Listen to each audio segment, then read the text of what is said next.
for further analysis on the Baghdad summit. We're now joined from Cairo by Al Ahram Weekly Managing Editor Khaled Dawood. Mr. Khaled, pleasure to have you as always. And delving right in, Iraq hosts the 34th Arab Summit at a time where the world in the general and the Middle East in particular face waves of turbulence and an uncertain future.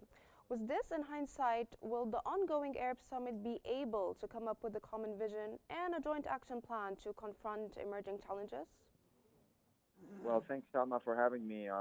Indeed, there are lots of volatile spots in the Middle East region at this point, topped with the Israeli aggression against the Palestinian people in Gaza.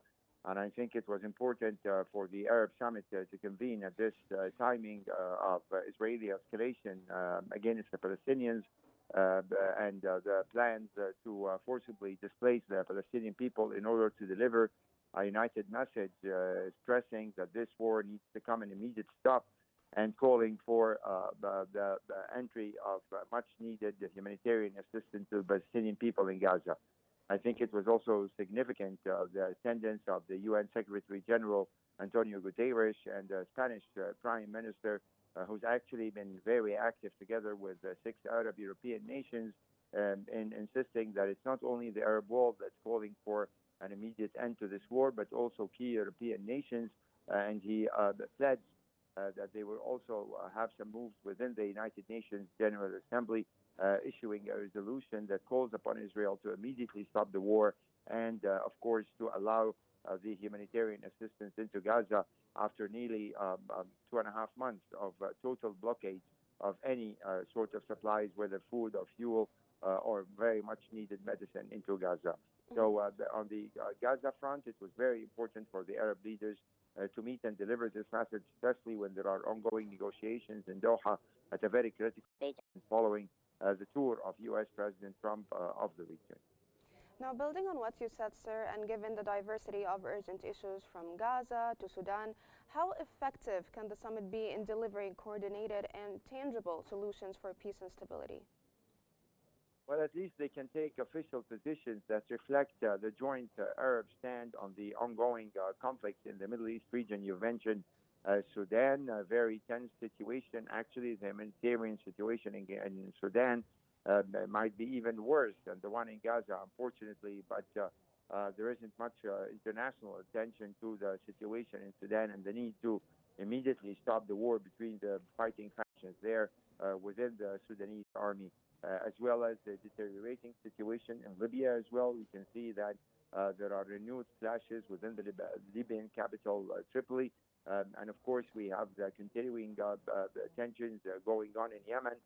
So the Arab world is not short of problems that need a united Arab position, including, of course, continued instability in Syria and Lebanon, which also need Arab backing and support.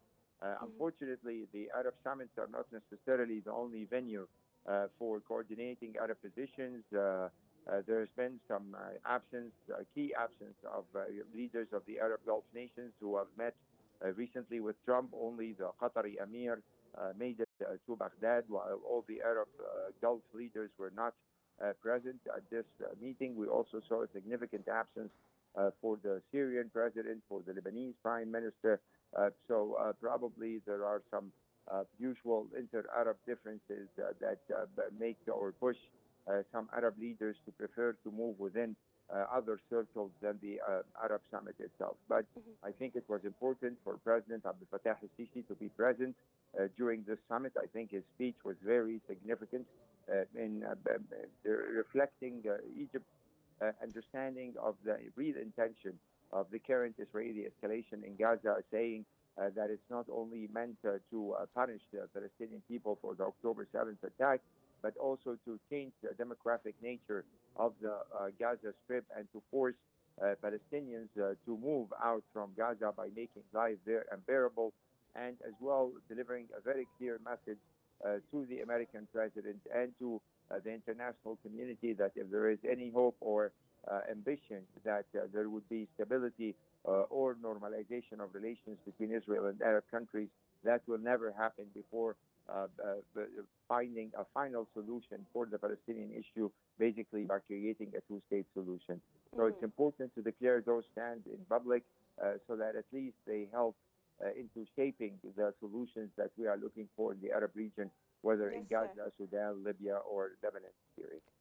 So, speaking of Trump, he said in a televised address that Gaza should be transformed into a freedom zone. How do you interpret this statement at this particular timing?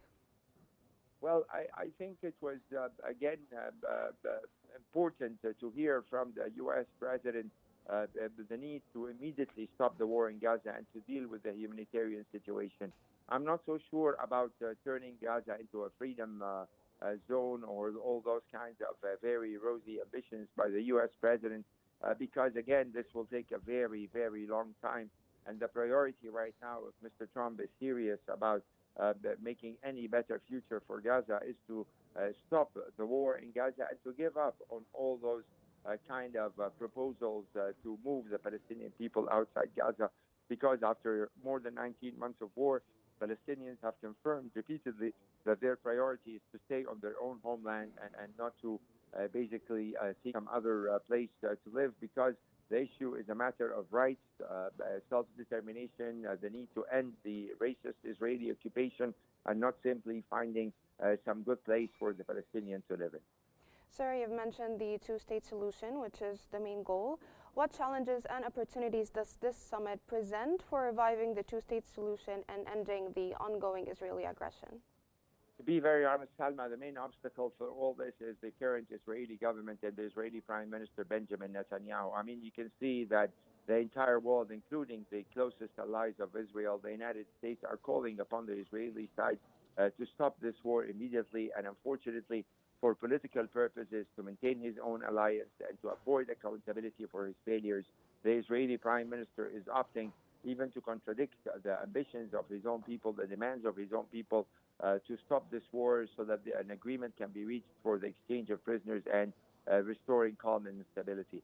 Again, as long as there's extremist government in Israel taking decisions to escalate war and to disregard Palestinian life in such a manner, it's going to be very difficult to make any progress on the issue of the two-state solution. And that's why we need this international mobilization, including from the United States, from Europe, to deliver this clear message in Israel that it's really risking turning into a pariah state, a state that no one wants to deal with because of its war crimes committed against the Palestinian people. From Cairo, that was Al Ahram Weekly Managing Editor Khaled Dawood. Thank you so much for joining us here on Q News.